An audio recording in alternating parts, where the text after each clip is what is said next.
पहुंच रहा है हमारे सिर्फ मांस उद्योग से हमारे पर्यावरण पर कितना बुरा असर पड़ रहा है। आप कहते हैं ना, पर्यावरण बचाओ जीवन बचाओ, यानी पर्यावरण रहेगा स्वच्छ तो हम भी रहेंगे स्वस्थ।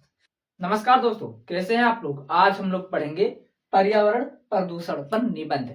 दोस्तों, पर्यावरण प्रदूषण पर निबंध हर साल पूछा जाता है, हर एक क्लास में पूछा जाता है। यानी कि आप चाहे क्लास 10th में है, 11th में है, चाहे 12th में है, हर एक क्लास के लिए पर्यावरण प्रदूषण पर निबंध आता ही रहता है, बार बार पूछा जाता है। क्योंकि यह टॉपिक इतना ज्यादा इंपॉर्टेंट है हमारे जीवन के लिए, इसीलिए इसका महत्व हर एक क्लास में बताया जाता है कि पर्यावरण का महत्व क्या है। तो इसी टॉपिक से हम लोग सीखेंगे कि पर्यावरण का महत्व क्या है हमारे जीवन में, पर्यावरण को कैसे बचाए।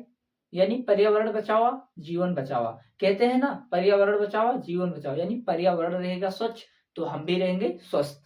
तो हम लोग इसी के बारे में आज चर्चा करेंगे कि पर्यावरण होता क्या है। जल प्रदूषण, वायु प्रदूषण, ध्वनि और रासायनिक प्रदूषण, सारे प्रदूषण का पर्दाफाश करेंगे, यानी जानेंगे कैसे फैलता है, किन कारणों से फैलता है, और समाधान भी जानेंगे, और होता क्या है ये भी जानेंगे। तो चलिए दोस्तों, बिना देरी के फटाक से वीडियो को शुरू करते हैं।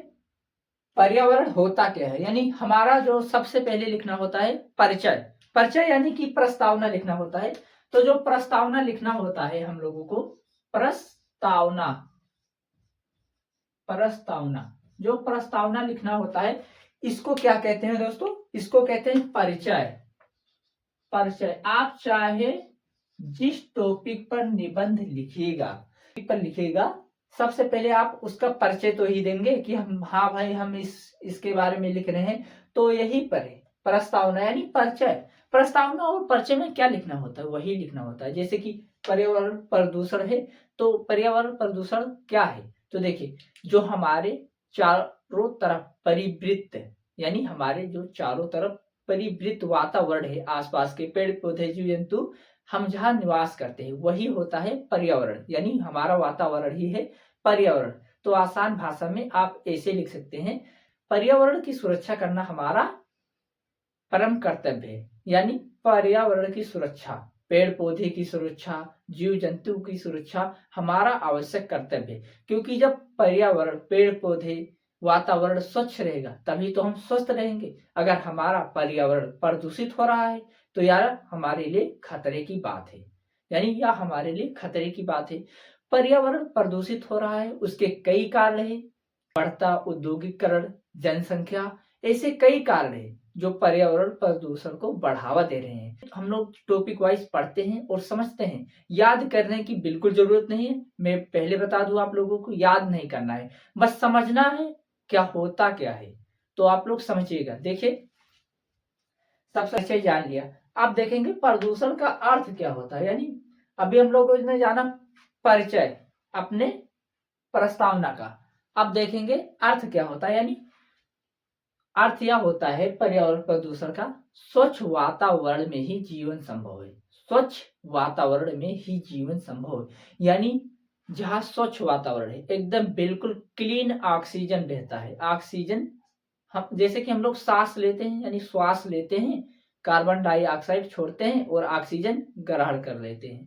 श्वास जब हम लोग लेते हैं तो ये होता है ऑक्सीजन का हम लोगों ने ग्रहण किया, और जब छोड़ते हैं तब इसको कहते हैं कार्बन डाइऑक्साइड का ह्रास किया, यानी कार्बन डाइऑक्साइड छोड़ा गया। कार्बन डाइऑक्साइड एक जहरीली गैस है। ऐसे कई सारे जहरीले गैसें हैं जो हमारे वातावरण में पाए जाते हैं।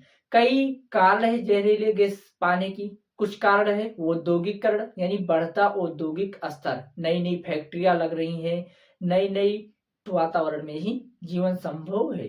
स्वच्छ वातावरण में ही मानव का विकास होगा। जब हमारा वातावरण स्वच्छ नहीं रहेगा तो हमारा विकास नहीं हो पाएगा। यानी जो वातावरण सही रहेगा, स्वच्छ जल मिलेंगी तो हम लोग स्वस्थ रहेंगे, शुद्ध वायु मिलेगी तो हमारा फेफड़े सही रहेंगे। वायु में अगर धुएं मिलावट है, यानी वायु प्रदूषित हो गया है, तो धुएं के कारण हमारे फेफड़े में अनेक प्रकार की लेयर जम जाएंगी, यानी गंदगी जम जाएंगी, जिससे हमें श्वास लेने में तकलीफें होंगी।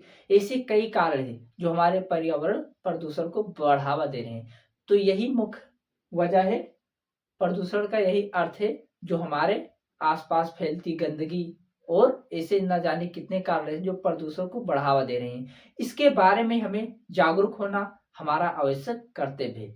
यही है प्रदूषण का अर्थ। तो आगे हम लोग पढ़ेंगे। हम लोग अगर प्रदूषण के प्रकार की बात देखें तो जल प्रदूषण, वायु प्रदूषण, ध्वनि प्रदूषण और रासायनिक प्रदूषण, कई और प्रदूषण हैं, लेकिन जो मुख्य रूप से आजकल ज्यादा हमारे क्षेत्र में मौजूद हो रहे हैं, जो ज्यादा स्तर बढ़ रहा है, वह प्रदूषण है। मुख्य रूप से मैं 4 प्रदूषण लिख दिया हूँ। 4 प्रदूषण आपको जरूरी है लिखना, जो मैं लिखा हूँ यही प्रदूषण मुख्य है। तो सबसे पहले हम लोग एक एक टॉपिक से पढ़ेंगे। जैसे कि हमारा हो गया ये जल प्रदूषण। अब जल प्रदूषण होता क्या है दोस्तों? देखिए, जल के बिना जीवन असंभव है। कहते हैं ना, जल ही जीवन है। तो भाई साहब, जब जल ही नहीं रहेगा तो जीवन कहाँ से रहेगा? तो सबसे पहले हम लोगों को जल अगर हमारा दूषित हो जाएगा, हम लोग पिएंगे तो अनेक प्रकार की बैक्टीरिया हमारे अंदर जाएगी, कीटाणु जाएगा, जिससे हम बीमार होंगे। तो जल की प्रदूषण यानी जल के प्रदूषण का कई कारण हैं, औद्योगिकरण है, जिनका मुख्य रूप से तालाबों में उसका विसर्जन हो जाता है, यानी डायरेक्ट विसर्जन कैसे हो जाता है? मान लीजिए कोई कंपनी है या फैक्ट्री है, मान लीजिए एक बड़ा उद्योग निकला, यानी ये मान लीजिए उद्योग है, और इधर है तालाब यानी नदी है, जहां स्वच्छ जल बहता रहता है। और इसी स्वच्छ जल में जो केमिकल निकलता है फैक्ट्री का, उसका सीधा संबंध यहाँ से जोड़ दिया गया। यानी जब बहे तालाब में, तो यहाँ का जो फैक्ट्री का जो रासायनिक मल है, यानी कचरा वगैरह जो है, रासायनिक केमिकल है, वह केमिकल डायरेक्ट अगर तालाब में आएगा तो भाई पानी तो दूषित होगा, प्रदूषित होगा।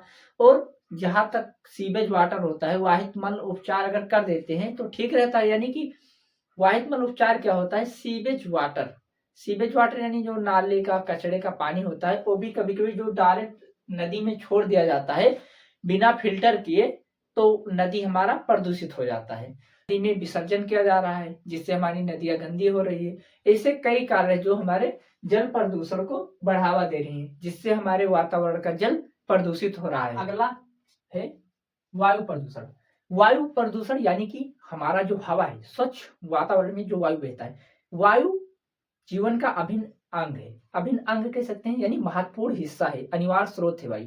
वायु में ही ऑक्सीजन पाया जाता है, जो ऑक्सीजन हम लोग ग्रहण करते हैं, और कार्बन डाइऑक्साइड यानी जहरीली गैस छोड़ते हैं। जैसे हम लोगों ने श्वास लिया तो क्या लिया? ऑक्सीजन तो ही गया हमारे अंदर, और हम लोगों ने जब श्वास छोड़ा, फिर लिया, फिर छोड़ा, छोड़ता क्या है? छोड़ते हैं हम लोग कार्बन डाइऑक्साइड, और लेते क्या है?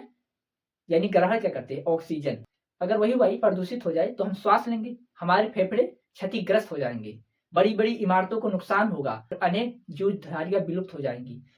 हमारे देश में यानी दिल्ली जो है, दिल्ली में प्रदूषण का लेवल बहुत उच्च स्तर पर है, इस समय एकदम उच्च स्तर पर है। आप लोग अगर गूगल सर्च करेंगे तो सबसे पहले दिल्ली, यानी जो भारत देश की राजधानी है, सबसे ज्यादा प्रदूषण वाला क्षेत्र दिल्ली है। में वायु प्रदूषण का लेवल सबसे ऊपर है। कारण यही बढ़ते औद्योगिक स्तर, चलती वाहने, यानी जितना ज्यादा वाहन चलती हैं, गाड़ियां चलती हैं, और उसके बाद जनसंख्या वृद्धि इतना तेज है कि हर एक लोगों को हर एक साधन चाहिए, और सभी साधन का निर्माण के लिए उद्योग यानी फैक्ट्रियां चाहिए। और फैक्ट्रियों से जब फैक्ट्रियां चलेंगी तो उससे क्या निकलेगा?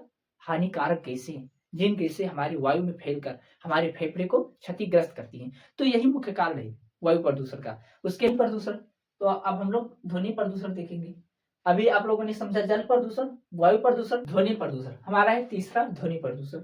ध्वनि प्रदूषण होता क्या है? देखिए, ध्वनि प्रदूषण एक नई समस्या है, नई समस्या आकर खड़ी हो गई है हमारे सामने। ध्वनि प्रदूषण, चलती गाड़ियां, ट्रेन वगैरह, फैक्ट्री चलता, और न जाने विमान, जेट, कार, जो भी गाड़ियां चल रही हैं, सबसे आवाजें आ रही हैं। यानी इलेक्ट्रिक को छोड़कर, इलेक्ट्रिक जो निकल रही है इसमें, कार वगैरह, बाइक वगैरह, तो उसमें भले ही आवाज न रही, लेकिन जो हमारी मोटर, कार जो इलेक्ट्रिक नहीं है, वो कितना आवाज देती है। बड़ी बड़ी फैक्ट्रियां, मशीनें, तो और जो आजकल डीजे उजे चल गया है, कितना तेज आवाज करता है, कितनी ध्वनि होती है। अगर आप पढ़ रहे हैं, अगर बगल में डीजे बज रहा है, तो आपको ऐसा ऐसा लगेगा ना कि मान लीजिए कान फट गया, कोई बीमार है, कोई मरीज है, तो उसकी क्या हालत हो रही होगी, आप इसका अंदाजा लगा सकते हैं। तो वही जो ध्वनि प्रदूषण है, उसके कारण से चिड़चिड़ेपन आते हैं, लोग बहरे हो जाते हैं, और मानसिक संतुलन बिगड़ जाता है। ऐसे कई कारण है, ऐसे कई बीमारियां हैं जो ध्वनि प्रदूषण के कारण फैल रही है। ध्वनि प्रदूषण हमारा नई समस्या खड़ी है जो आज तो ध्वनि प्रदूषण को आप बनाकर लिख सकते हैं कि कैसे ध्वनि प्रदूषण फैलता है, क्या कारण है, किन कारणों से फैलता है। यही सब कारण है कि जो नए नए निकल रहे हैं मार्केट में, जो ज्यादा ध्वनि करते हैं, शोर मचाते हैं, वही ध्वनि प्रदूषण का असली कारण है। रासायनिक प्रदूषण। रासायनिक प्रदूषण होता क्या है? देखिए, अनेक प्रकार से रासायनिक प्रदूषण आजकल फैल रहे हैं। यानी कारखानों से जो केमिकल निकलते हैं, जो अपशिष्ट पदार्थ होते हैं, गंदे पदार्थ होते हैं, जिसका निष्कासन होता है, या तो उसका निष्कासन नदी में डायरेक्ट किया जाता है, और या तो उसका खाद, दवाइयों, यानी जो खेत में यानी उर्वरक के रूप में हम लोग प्रयोग करते हैं। कीटनाशक हो गया, अनेक प्रकार से खादें हो गई, जो हमारे सेहत पर प्रतिकूल प्रभाव डालती हैं। हमारी उपज को बढ़ाने के लिए हम लोग रासायनिक का प्रयोग करते हैं। रासायनिक दवाइयाँ हो गई, रासायनिक खादें हो गई, ऐसे कई रासायनिक पदार्थ है जिनका हम लोग उपयोग करते हैं और उसका बेनिफिट हमें अच्छा नहीं मिलता, यानी कि हमारे स्वास्थ्य पर एक प्रतिकूल प्रभाव डालता है। यानी आपने खाद छोड़ा, सारी रासायनिक दवाइयां मारी, सब्जी वगैरह खूब तैयार कर लिया, लेकिन वही सब्जी वगैरह हम लोग खाएंगे तो हमारी सेहत पर क्या पड़ेगा?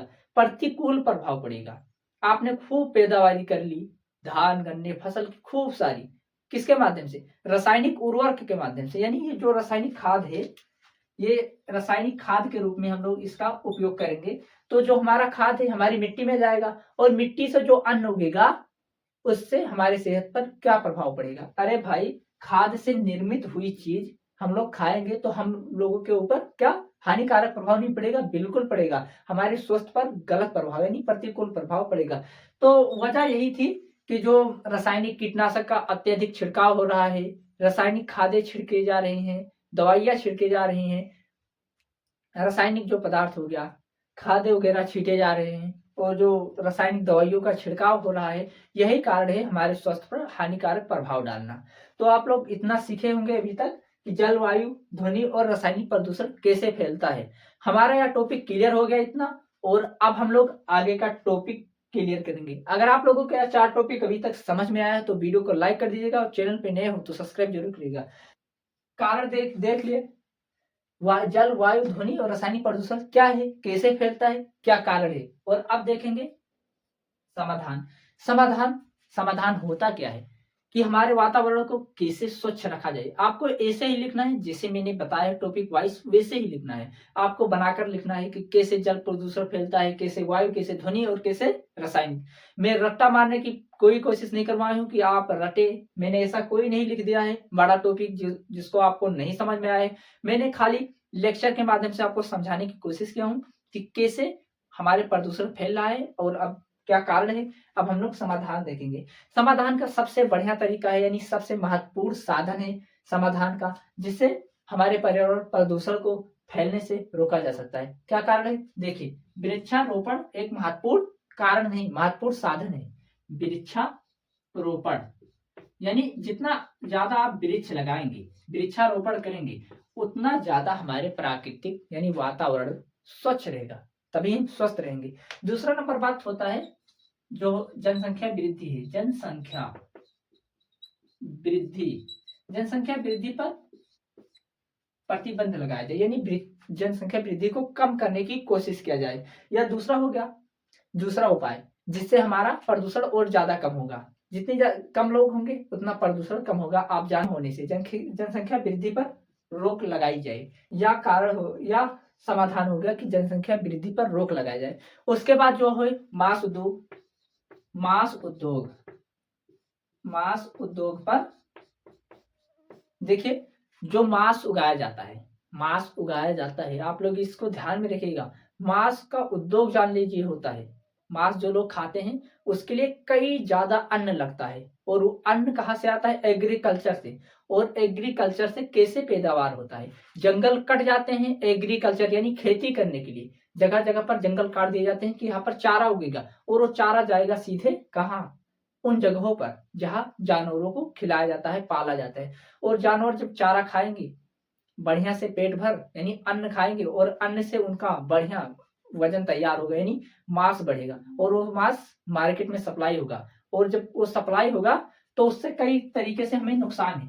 पहला नंबर, जंगल कट गया। जंगल कटने पर वहां पर एक भी पेड़ नहीं बचा, पूरा साफ हो गया, मैदान हो गया। उस मैदान पर जो खेती की गई, उस खेती के लिए जो वाटर लगा यानी पानी लगा, उसका इस्तेमाल, और इतने बड़ी जमीन कट गई, पेड़ का नुकसान, और जितने भी पेड़ कट गई, जंगल कट गए, ऐसे कई कार्य हैं जो मांस उद्योग पर रोक लगाना चाहिए, जिससे हमारे पर्यावरण पर बहुत बुरा असर पड़ता है सिर्फ मांस उद्योग से। तो आप लोगों को नहीं पता था तो मैं बताऊं, आप गूगल सर्च कर सकते हैं कि मांस उद्योग पर कितना बड़ा पर्यावरण से नुकसान पहुंच रहा है। हमारे सिर्फ मांस उद्योग से हमारे पर्यावरण पर कितना बुरा असर पड़ रहा है। आप एक बार गूगल सर्च करिएगा, आपको बिल्कुल एक डिटेल्स में पता चल जाएगा कि मांस उद्योग से हमारे पर्यावरण पर क्या प्रभाव पड़ रहा है। कई और ऐसे कारण हैं, औद्योगिकरण हो गया, यानी जो बड़े बड़े उद्योग लगाया जा रहा है इसको हटाया जाए। ऐसे कई सारे कारण हैं जिनको आप पता है, बनाइए और लिखिए कि क्या क्या कारण है हमारे पर्यावरण प्रदूषण पर और क्या क्या समाधान है। तो दोस्तों, अभी तक हम लोगों ने जाना, समाधान हो गया, कारण जान लिया, और कैसे फैला वो जान लिया।